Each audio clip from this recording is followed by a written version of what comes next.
एक औरत रोज अपनी गोद में एक नया बच्चा लेकर निकलती थी। कभी कोई लड़का तो कभी कोई लड़की। मोहल्ले वालों को शक हुआ, ये हर हफ्ते अलग बच्चा क्यों। पहरगंज के एक शख्स ने पुलिस को बता दिया और जब दिल्ली पुलिस ने इस औरत का पीछा किया, सीसीटीवी खंगाले, लोकल इंटेलिजेंस लगाई, तो जो सामने आया उसने पूरे देश को हिला दिया।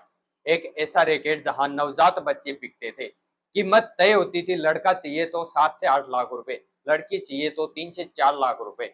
और इस पूरे खेल का अड्डा था रोहिणी का एक अस्पताल। ये कहानी है दिल्ली के बेबी ट्रैफिकिंग रैकेट की। सोचिए जरा, एक बच्चा जो अभी दुनिया में आया भी नहीं ठीक से, उसकी बोली लग रही है, किसी प्रोडक्ट की तरह है। पुलिस के मुताबिक यह कोई 1-2 दिन का खेल नहीं था।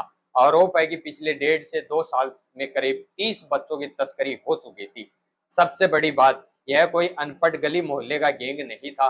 इसमें कथित तौर पर एक अस्पताल का मालिक शामिल था, एक लैब टेक्नीशियन शामिल थी और फर्जी दस्तावेज बनाने वाला पूरा नेटवर्क शामिल था। यानी मेडिकल सिस्टम की आड़ में एक क्राइम इंडस्ट्री चल रही थी।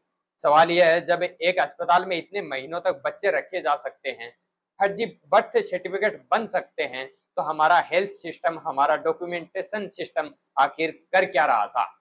चलिए बात करते हैं तथ्यों की, तो पुलिस की जांच में अब तक सामने आए हैं। ध्यान रहे, मामला अभी कोर्ट में विचाराधीन है, इसलिए हर बात आरोप के तौर पर ही समझे।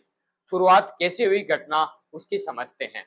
पहरगंज के आर के आश्रम मेट्रो स्टेशन के पास दिल्ली पुलिस ने एक डिस्ट्रॉय ऑपरेशन चलाया, यानी खुद खरीदार बनकर जाल बिछाया। आरोप है कि पुलिस ने एक बच्चे की डील के लिए 20,000 टोकन राशि भी दी, जिसके बाद कुछ मुख्य आरोपी पकड़े गए। जांच आगे बढ़ी तो पता चला यह सिर्फ दिल्ली तक सीमित नहीं था। दावा है कि यह नेटवर्क दिल्ली, हरियाणा, राजस्थान, गुजरात और मध्य प्रदेश तक फैला हुआ था। रोहिणी के बेगमपुर इलाके में एक मल्टी स्पेशलिस्ट अस्पताल, पुलिस के मुताबिक यही इस पूरे रैकेट का नर्व सेंटर था। आरोप है कि अस्पताल के मालिक पर ट्रैफिकर्स और खरीदारों के बीच कड़ी बनने का इल्जाम है। साथ ही एक फ्रीलांस लैब टेक्नीशियन और राजस्थान के उदयपुर के रहने वाले एक शख्स को भी मुख्य साजिशकर्ता बताया गया है, जो गुजरात में रह रहा है। आरोप के मुताबिक गरीब और आर्थिक रूप से कमजोर परिवारों से बच्चे महज 10 से 20,000 रुपए में लिए जाते हैं और फिर बेटों को 7 से 8 लाख, जबकि बेटियों को 3 से 4 लाख में आगे बेचा जाता था। एक मामले में तो कथित तौर पर एक जोड़े ने पूरे 9 लाख देकर दो अलग अलग जगह से लाए गए बच्चों को जुड़वा बताकर बेच दिया गया। आरोप है कि बच्चों को अस्पताल में रखा जाता और फिर फर्जी डिलीवरी रिकॉर्ड, बर्थ सर्टिफिकेट और इनवॉइस बनाए जाते ताकि लोगों को लगे बच्चा असल में वही पैदा हुआ है। पुलिस अब तक 13 लोगों को गिरफ्तार कर चुकी है और 5 से 6 नवजातों का रेस्क्यू कर चाइल्ड वेलफेयर कमेटी CWC के पांला सेंटर में भेजा जा चुका है। इनमें एक 20 दिन का बच्चा भी शामिल है, जिसके लिए आरोप है एक बिजनेसमैन परिवार ने 8 लाख रुपए चुकाए थे। पुलिस अब यह भी जांच कर रही है कि असली माता पिता ने बच्चे बेचे थे मर्जी से या दबाव में, या फिर कुछ बच्चे उठाए गए थे। अब सवाल यह है, इसके पीछे असली वजह क्या है। एक तरफ हमारे देश में लीगल एडॉप्शन का प्रोसेस लंबा है, कागजी कार्रवाई ज्यादा है और वेटिंग टाइम सालों का हो सकता है। जो कपल बच्चा चाहते हैं, खासकर वो फर्टिलिटी ट्रीटमेंट में असफल रहे, वो जल्दी नतीजा चाहते हैं। यही डिस्प्रेशन इस काले बाजार को जिंदा रखती है। दूसरी तरफ राजस्थान और गुजरात के दूर दराज आदिवासी इलाकों में गरीबी इतनी है कि आरोप के मुताबिक कुछ परिवार मामूली रकम में अपने बच्चे बेचने को मजबूर हो जाते हैं। यानी एक तरफ डिस्प्रेशन है बच्चा पाने की, दूसरी तरफ मजबूरी है बच्चा न पाल पाने की, और बीच में मुनाफा कमा रहा है एक संगठित गिरोह है। अब सबसे बड़ा सवाल, एक अस्पताल महीनों तक फर्जी दस्तावेजों पर काम कैसे करता रहा। इतने बच्चे कैसे अस्पताल में रखे जाते रहे बिना किसी नियामक संस्था के शक के।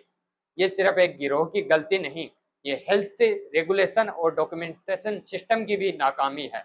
अब आपको बता दूं कि लीगल एडॉप्शन को आसान और तेज बनाना, CARA central adoption resource authority जैसी संस्थाओं का प्रोसेस अगर सरल और पारदर्शी हो तो लोग गैर कानूनी रास्तों की तरफ कम जाएंगे। अस्पतालों की सख्त निगरानी, खासकर छोटे प्राइवेट नर्सिंग होम्स का, जहां डिलीवरी रिकॉर्ड्स और बर्थ सर्टिफिकेट आसानी से बनाए जा सकते। गरीब परिवारों के लिए आर्थिक सहायता योजनाएं, ताकि आर्थिक मजबूरी में कोई परिवार अपने बच्चे को बेचने पर मजबूर न हो। जागरूकता, लोगों को पता होना चाहिए कि बच्चा गोद लेने का एक कानूनी सुरक्षित तरीका है और गैर कानूनी रास्ता अपनाना खुद एक अपराध है, चाहे नीयत कुछ भी हो। एक बच्चा माँ की कोख से निकलते ही जिस दुनिया में आता है, अगर वो दुनिया उसे इंसान नहीं सामान समझे तो हमें रुककर सोचना चाहिए कि हम कैसा समाज बना रहे हैं।